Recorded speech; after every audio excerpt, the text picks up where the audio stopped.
ABD'nin İsrail'e verdiği koşulsuz desteğin arka planında çocuk istismarına dayalı bir fuhuş ağının olduğunu kim bilebilirdi ki? I wanted to be here today for a simple reason. I wanted the people of Israel, the people of the world to know where the United States stands. Epstein davasında ismi geçen kişilerin açıklanması tüm dünyanın gündeminde. Epstein'in fuhuş ağına dahil olduğu açığa çıkan kişiler listesinde yok. Eski ABD Başkanı Bill Clinton, eski ABD Başkanı Barack Obama, eski ABD Başkanı Donald Trump, eski ABD Başkan Yardımcısı Al Gore, İngiliz Kraliyet Ailesi üyesi Prince Andrew, eski İsrail Başbakanı Ehud Barak, sihirbaz David Copperfield, oyuncu Demi Moore, oyuncu Leonardo DiCaprio, oyuncu John Travolta, şarkıcı Katy Perry, şarkıcı Michael Jackson, fizikçi Stephen Hawking ve akademisyen Noam Chomsky bu isimlerin yalnızca birkaçı. Gazeteci Sarah Ransom'ın iddiasına göre Bill Clinton ve Prince Andrew gibi isimler küçük kızlarla cinsel ilişkiye girerken Epstein bunları kaydediyordu. Donald Trump da Ransom'a gelen bir e-postaya göre Epstein'in gönderdiği kızlarla defalarca birlikte oldu. Ancak dava kayıtlarında Trump'ın bir kez Epstein tarafından davet edildiği ve bu davete icabet etmediği bilgisi mevcut. İnternet ortamında Trump'ın Epstein'le çok sayıda fotoğrafı var. Fakat Trump bu fotoğrafların gerçek olmadığını belirtiyor. Dava dosyasındaki itiraflardan biri de Prince Andrew ile ilgili. Bir itirafçı 2001 yılında 17 yaşındayken Fransa'nın güneyinde bir kraliyet ailesi mensubuyla birlikte olduğunu ve Prince Andrew ile birlikte olması için $15.000 teklif edildiğini açıkladı. Yine iddiaya göre Türkiye düşmanlığıyla bilinen Ermeni diaspora kuruluşu Ankara'nın A+ destekçisi olan Bob Menendez'in eski sevgilisi Gwendolyn Beck de Epstein adasında birkaç kez Prince Andrew ile birlikte olmuştu. Ayrıca Beck'in Trump'ın Florida'daki malikanesine de sık sık gittiği iddia ediliyor. Peki yüzlerce ismi fuhuş ağının bir parçası haline getiren Jeffrey Epstein kimdir? 20 Ocak 1953 Brooklyn doğumlu olan Epstein, orta halli bir ailede dünyaya gelen, üniversite mezunu olmamasına rağmen gençlik yıllarında matematik ve fizik öğretmenliği yaparak geçinen bir isim. Girdiği işlerde genellikle performans düşüklüğü nedeniyle sorun yaşayan Epstein'in hayatındaki dönüm noktası öğretmenlik için kendisini özel okulda işe alan Donald Barr'la tanışması. Barr, halihazırda ABD Başsavcısı olan William Barr'ın babası. Epstein için öğretmenliği dönüm noktası yapan şey ise okulda çalışırken zengin iş insanlarıyla tanışması. Zaten bu yüzden de Bear Stearns'ın CEO'su Alan Greenberg'le tanışan Epstein kısa süre sonra borsada çalışmaya başladı. Epstein'in milyarder olmasına uzanan süreç başlamıştı. Epstein'in zenginliğinin kaynağı tam olarak bilinmese de bankacılık ve danışmanlık hizmetleri vererek önemli gelirler elde ettiği ve 1988'de de J. Epstein & Company'yi kurduğu biliniyor. The Times gazetesinin iddiasına göre Epstein 1990'lı yılların başında Ghislaine Maxwell'le tanıştı. Bu tanışma Epstein'in hayatındaki ikinci dönüm noktasıydı. Çünkü Maxwell'in ultra zengin medya patronu olan babası Robert Maxwell'in verdiği destek, Epstein'in tüm kapıları açmasını sağlamıştı. Epstein'in eski sevgilisi olan Maxwell, Epstein'e henüz reşit olmayan 14-18 yaşlarındaki kız çocuklarını buluyor ve fuhuş ağını kurmaya başlıyordu. İlerleyen yıllarda kız çocuklarına ulaşılmasında ünlü modeller bile kullanılacaktı. Peki sistem nasıl işliyordu?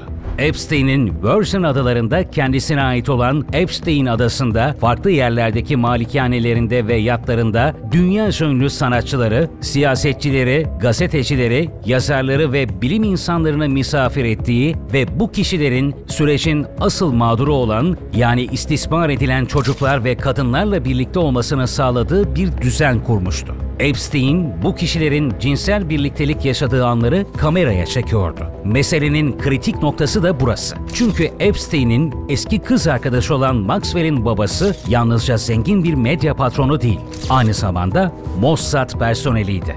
Epstein, Maxwell'in babası aracılığıyla İsrail istihbaratıyla tanışmıştı ve iddiaya göre elindeki kasetler aslında Mossad'ın eline geçiyordu. Bu da İsrail'in ABD'ye istediğini yaptırabilmesini sağlıyordu. Siyasetçilerden gazetecilere, yazarlardan modellere uzanan bu fuhuş ve pedofili ağı Amerikan kamuoyunun yönlendirilmesinde etkili oluyordu. Dolayısıyla Epstein'in 2016'da Hillary Clinton'la Donald Trump arasında yaşanan seçim rekabetinde "bildiklerimi anlatsam seçimi iptal etmek zorunda kalırlar" demesi boşuna değildi. Buzdağının görünmeyen yüzünde yüzlerce isim vardı ve hiçbiri masum değildi. Dava dosyaları ortalığa saçıldıkça gündeme gelen iddialar akıllara durgunluk verecek cinsten. Farklı ülkelerden kaybolan kız çocuklarının aslında Epstein çetesi tarafından kaçırıldığı belirtiliyor. İddiaya göre Epstein, Türkiye'de de 1999 depreminde kaybolan çocukları da kaçırmış ve bu çocukları istismar etmişti. Dünyanın birçok ülkesinde yaşanan krizleri ve meydana gelen doğal afetleri fırsata çevirerek istismar ağını harekete geçiren Epstein'in pedofili suçuyla karşılaştığı ilk olaysa 2005 yılında yaşandı. 14 yaşında bir kıza seks için para ödediği ortaya çıkan Epstein, pedofili suçundan yargılandı. 2008'de hakkındaki iddiaları kabul eden Epstein, 13 ay hapis yattıktan sonra 18 ay kamu hizmeti cezasına çarptırıldı. Mevcut skandalları açığa çıkaran hadisenin başlangıcı ise 6 Temmuz 2019'da Florida ve New York'ta küçük çocukları taciz ettiği ve fuhuş ağına dahil etmeye çalıştığı iddiasıyla tutuklanması. 10 Ağustos 2019'da ise Epstein kaldığı hücrede kendini asmış halde ölü bulundu. Akıllardaki soru şu: Epstein gerçekten de kendisini mi astı? Yoksa mahkemede itiraflarda bulunması halinde işlerin içinden çıkılmaz bir hal alabileceğini düşünen birileri Epstein'in konuşmasını önlemeyi, yani ondan kurtulmayı mı seçti? Bugün ortalığa saçılan bilgilere bakıldığında Epstein'in intihar etmediği, aksine öldürüldüğü iddia edilebilir. Ancak Epstein'in ölümüne rağmen fuhuş ağına ilişkin pisliğin ortalığa saçılması beklenen bir durumdu. ABD'li komedyen Ricky Gervais'in 2020 Altın Küre ödül töreninde yaptığı konuşmada "Shut up. I know he's your friend, but I don't care" demesi, ünlüler camiasında herkesin bildiği ama sustuğu bu rezaletin ifşa olacağının habercisiydi. Maxwell ise mağdurlardan Virginia Roberts Giuffre'nin hakaret davası açmasıyla başlayan süreçte şikayetçinin cinsel istismar mağduru olduğunun anlaşılması üzerine Haziran 2022'de cinsel istismar suçundan 20 yıl hapis cezasına çarptırıldı. Epstein davasında buzdağının görünmeyen yüzü ifşa olmaya devam ediyor. Önümüzdeki günlerde yeni isimlerin ifşa olması muhtemel. Bu kişilerin kimler olacağı ise merak konusu. Zira mevcut durumda gündeme gelen iddialar zaten yeterince uçuk. Davanın hakimi Loretta Presca'nın geçtiğimiz günlerde açıkladığı dava dosyası üzerindeki gizlilik kaldırılsın kararı, 1510 ismin yer aldığı dosyanın sadece bir kısmının ortalığa saçılmasını sağladı. İlerleyen günlerde listenin daha da genişleyeceği düşünülüyor. Akıllardaki soruysa Epstein çetesinin kaçırdığı kızların ABD'ye ilk girdiklerinde nasıl ve nerede kaldıkları. Davadaki isimlerin ifşa olduğu bir dönemde New York'ta bir sinagogda bulunan tünelden kanlı yatakların ve çocuk elbiselerinin çıkması iki olay arasında bağlantı olup olmadığı sorusunu gündeme getirdi.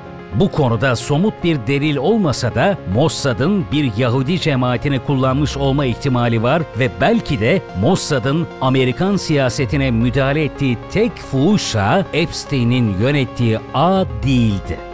Bu yüzden de ilerleyen günlerde yeni skandalların ortaya çıkması şaşırtıcı olmayacak.